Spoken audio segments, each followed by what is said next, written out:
What if agriculture was never discovered?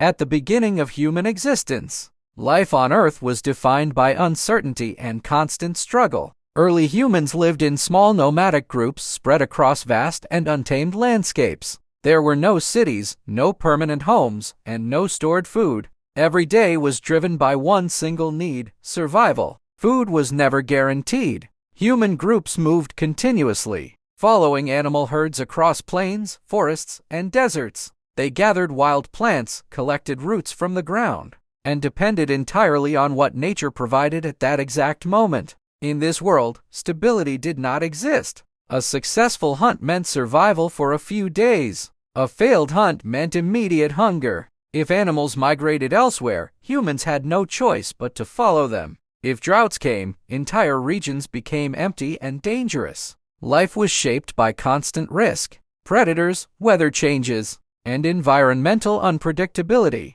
determined whether a group survived or disappeared. Human existence was fragile, not because humans were weak, but because their environment offered no control. But over thousands of years, something began to change in human awareness. Humans slowly became observers. They started noticing patterns in nature that repeated over time. They saw that certain plants always returned after rainfall. They observed that seeds falling into soil sometimes disappeared, and later returned as new plants. They realized that animals could be domesticated if raised carefully from birth. These observations were not yet knowledge. They were fragments of understanding, scattered across generations. But gradually, humans began to experiment. A seed dropped near a settlement, a plant growing close to human shelter. Instead of ignoring it, humans began to protect it, to water it, to repeat the process. Without knowing it, they were beginning to reshape the relationship between humans and nature.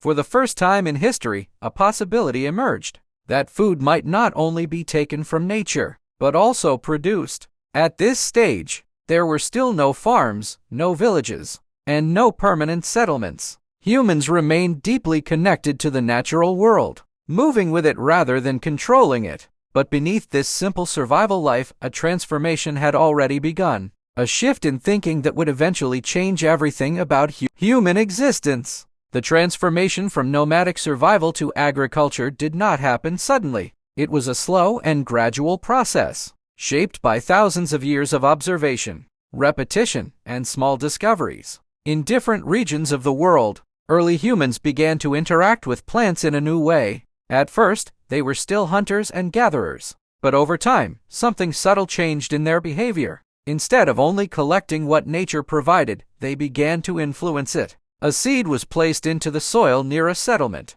A patch of ground was cleared and observed. Water was poured deliberately rather than accidentally. Plants that grew near human shelters were protected instead of removed. These actions were simple, almost insignificant at first, but their consequences were extraordinary. For the first time, humans began to notice that food production could become predictable. This was a fundamental shift in human survival. Until this moment, humans had always been dependent on movement. But now, they began to understand that staying in one place could also sustain life. As a result, small groups started to settle near fertile land, especially close to rivers and valleys, where water and soil conditions were favorable. These early settlements were not cities. They were small clusters of shelters made from wood, stone, and mud. But they represented something entirely new: permanence. With permanence came stability, and with stability came change. Human life was no longer entirely consumed by the search for food. Some individuals could remain in one place for longer periods of time. This created a new and unexpected resource: time. Time to observe more carefully, time to experiment, time to improve tools and methods. As food production slowly increased, population began to grow. Groups became larger. Cooperation became more complex. Humans started dividing responsibilities. Some focused on planting and harvesting. Others began to develop tools for farming and construction. Some organized storage of food, while others protected the settlement. This division of labor marked one of the earliest foundations of structured society. And with stability, another major change began to emerge. Memory could now extend beyond a single generation. Knowledge was no longer limited to immediate experience. It could be passed forward, improved, and refined.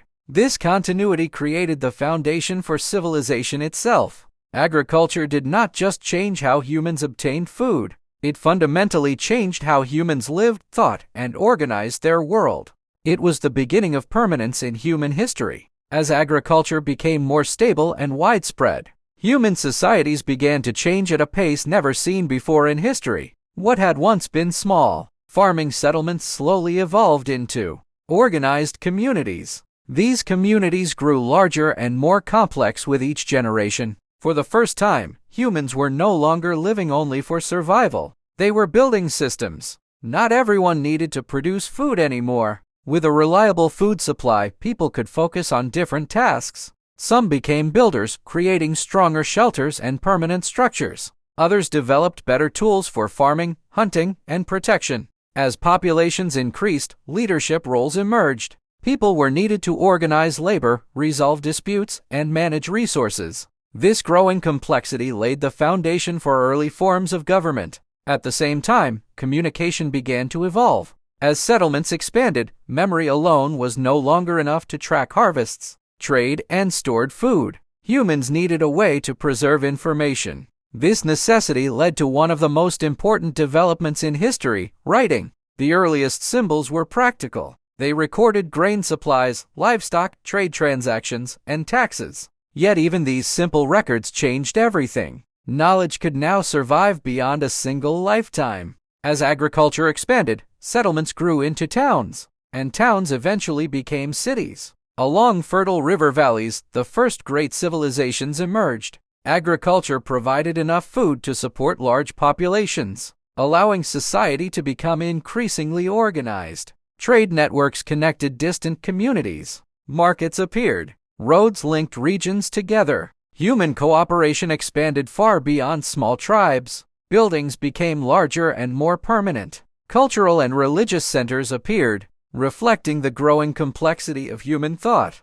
Mathematics, astronomy, and early science began to develop as people studied seasons, rivers, and the movement of the stars. Civilization was no longer focused only on survival. It was focused on growth, knowledge, and progress. And all of it rested on a single foundation, agriculture. Without it, there would have been no cities, no writing, no organized societies, and no accumulation of knowledge across generations. Humanity would have remained scattered and constantly moving. But with agriculture, humans created, and from permanence, civilization was born. Now imagine a completely different version of Earth, a world where agriculture was never discovered. In this alternate timeline, human beings still exist. They still hunt, gather, build fires, and pass survival knowledge to their children. But they never learn how to grow food intentionally. And because of that, history follows a very different path. Without agriculture, humans remain nomadic. Small groups travel constantly across forests, grasslands, mountains, and deserts, following animal migrations and seasonal plants. Permanent settlements never appear because there is no reliable food source to support them. As a result, the global human population remains small. Most people live their entire lives within a limited region, rarely encountering distant groups. Large societies never form, and cooperation remains limited to tribes and family networks. The human body might also develop differently. Constant movement would favor endurance, physical strength, and survival skills. People would spend much of their lives walking, tracking animals, gathering food, and adapting to changing environments. Yet technological progress would remain slow. Without villages and cities, there would be no centers of learning. Without food surpluses, few people could dedicate their lives to science, invention, or philosophy. Most human effort would remain focused on immediate survival. Writing would likely never develop. There would be no need to record taxes, harvests, or large-scale trade. Knowledge would be passed orally from one generation to the next, making it easier for information to disappear over time. There would be no great kingdoms, no empires, no universities, and no industrial revolution, no skyscrapers, highways, or satellites. From space, the planet would look remarkably different. Vast forests would cover enormous areas of land. Rivers would flow freely without dams or irrigation systems. Wildlife populations would be larger and more diverse. The natural world would flourish, but there would also be a cost. Humanity would never reach the level of knowledge, technology, medicine, and exploration that defines the modern world. Agriculture created stability, and stability created civilization. Without it, Earth might be wilder and more untouched, but humanity would remain near the beginning of its story, surviving, adapting, and wandering beneath the same skies as its